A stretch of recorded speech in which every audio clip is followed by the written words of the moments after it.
وعلیکم السلام ورحمۃ اللہ وبرکاتہ۔ یہ امجد صاحب نے سوال کیا ہے اور ذرا ارجنٹ سوال کیا ہے انہوں نے، اللہ تعالیٰ خوش رکھے ان کو۔ شب برات کے حوالے سے کہ اس کا روزہ ہے یا نہیں ہے۔ اس کا جو روزہ رکھے گا یا رات کو نفل پڑے گا وہ خالص بدعتی ہے۔ بدعت ہر اس عمل کو کہتے ہیں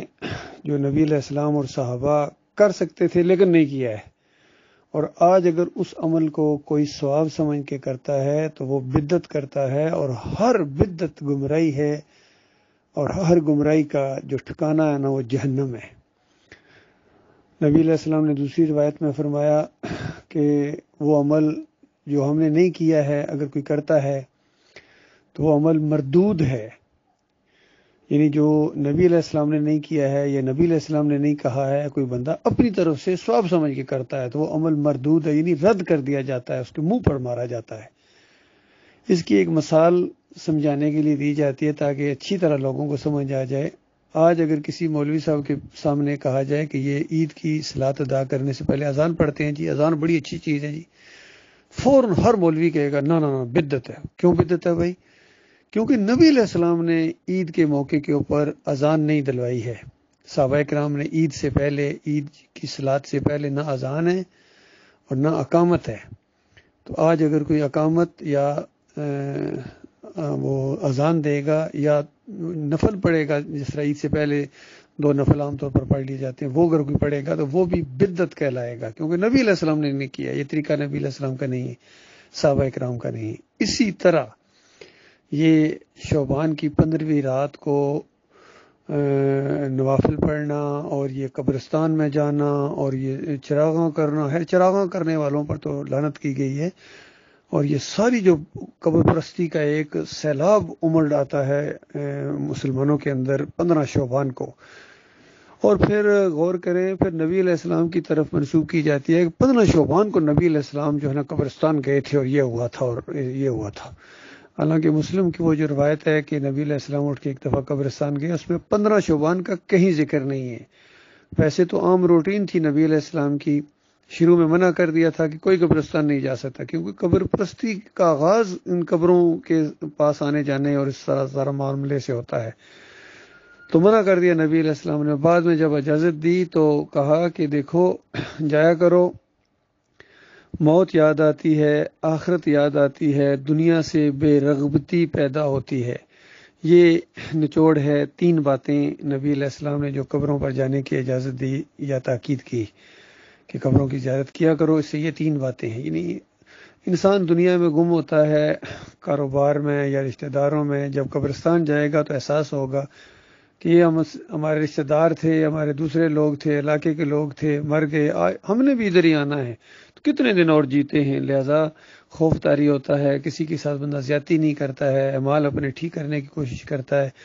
تو یہ ہے قبرستان جانے کا مقصد۔ باقی آج کل تو قبرستان یہ جاتے ہیں جتنے لوگ، خاص کر 15 شعبان کو یا اس سے چند دن پہلے، یہ تو قبریں پکی کرتے ہیں، وہاں روغن کرتے ہیں، وہاں سجاتے ہیں ان کو، اور مقابلہ ہوتا ہے، پھر اس کے بعد شربت بانٹتے ہیں، 10 محرم کو بھی جاتے ہیں، وہاں بھی یہ سب کچھ کرتے ہیں، چراغاں کرتے ہیں۔ تو یہ تو بالکل شرکی اعمال ہیں بھائی، یہ بالکل نبی علیہ السلام اور صحابہ کے دور میں اس چیز کا تصور تک نہیں تھا۔ لہٰذا اس رات کو جو نوافل پڑھتا ہے یا روزہ رکھتا ہے اگلے دن، وہ بالکل بدعتی ہے۔ اور ویسے بھی 15 شعبان کے بعد نفلی روزے رکھنے سے بھی نبی علیہ السلام نے منع کیا ہے، تاکہ ذرا جسم کے اندر وہ توانائی آئے، اور رمضان کا جو مہینے کے فرض مہینہ ہے روزوں کے لیے، صوم کے لیے، اس کے لیے بالکل چاق و چوبند انسان ہو، صحت مند ہو، اور اس کا اچھی طریقے سے یعنی استقبال کرے، یعنی اس کا آغاز کرے۔ تو یہ اس لیے ہے۔ تو یہ معاملہ میرے بھائی، ابھی ایک چھوٹی سی تحریر میں آپ کو بھیج دوں گا، اس میں ساری وہ چیزیں ہیں۔ اور مزے کی بات یہ ہے کہ یہ جو لوگ 15 شعبان کو اگر آپ اخبار اٹھائیں یا کوئی ان کے بیانات سنیں مولویوں کے، تو ساری وہی حدیثیں یا تو بیان کرے گا یا آیات بیان کرے گا جو لیلۃ القدر کے لیے آئی ہیں، اور لیلۃ القدر رمضان کے اندر ہے، اور رمضان کے آخری عشرے میں ہے، اور آخری عشرے کی طاق راتوں میں، اس طرح بریکٹ کے اندر بریکٹ لگا کہ اللہ تعالیٰ نے ایمانداروں کے لیے سہولت کی اور ان کو رغبت بھی دلائی اور ان کے لیے آسانی کی ایمانداروں کے لیے، تاکہ اس رات کی عبادت ان کے لیے آسان ہو سکے۔ اور جس خوش نصیب کے حصے میں لیلۃ القدر کی رات کو عبادت کرنے کا موقع مل گیا، اللہ کا ذکر کرنے کا موقع مل گیا، یہ 1000 مہینوں سے زیادہ بہتر ہے۔ اور سورہ الدخان کے اندر اس کو لیلۃ المبارکہ کہا گیا ہے، یعنی برکت والی رات، اور سورۃ القدر کے اندر اس کو لیلۃ القدر کہا گیا ہے، قدر والی رات۔ تو ایک ہی رات کے یہ دونوں نام ہیں، اور ان دونوں ناموں کے اندر ایک ہی رات کا ذکر کیا گیا ہے۔ اور اس رات کو جو معاملات کے فیصلے ہوتے ہیں، یعنی ویسے تو تقدیر لکھی جا چکی ہے، اب آہستہ آہستہ جو معاملات آگے آتے ہیں، اس طریقے سے اللہ تعالیٰ نے فرشتوں کی جو ڈیوٹیاں لگائی ہوئی ہیں، تو اگلے سال کے فرشتے معاملات حالانکہ لکھے جا چکے ہیں اس سے پہلے، یہ نہیں کہ کوئی تقدیریں بدلی ہوتی ہیں یا تقدیریں لکھی جاتی ہیں اور یہ ہوتا ہے، ایسی بات نہیں ہے۔ اس سال کے اندر جو کام نپٹائے جانے والے ہوتے ہیں، اس میں یہ فرشتوں کا نزول ہوتا ہے، اور جبریل علیہ السلام آتے ہیں، اور یہ لیلۃ القدر میں رمضان کے آخری عشرے میں یہ معاملہ ہوتا ہے، تاخراتوں میں۔ باقی شعبان 15 شعبان کی کوئی حیثیت نہیں ہے دین اسلام کے اندر، اور اتنا کچھ بتانے کے باوجود بھی یہ مولوی لگے ہوئے نہیں مانتے۔ اصل میں ان کے پیٹ کا مسئلہ ہے، انہوں نے دین کو کاروبار کی حیثیت دے دی ہے، نمازیں پڑھانے کے پیسے، اذان دینے کے پیسے، کوئی موقع ہاتھ سے جانے نہیں دیتے ہیں یہ کھانے پینے کا، اور عوام کو اسی کے اندر لگایا ہوا ہے،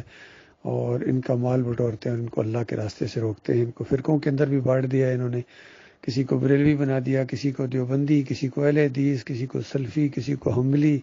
اور اس طریقے سے سب کی علیحدہ علیحدہ دکانیں ہیں، اور سب کا ایک ہی کام ہے، ایک بات کے اوپر سب کا اتفاق ہے، اس غلے کے اوپر، اس اجرت کے اوپر،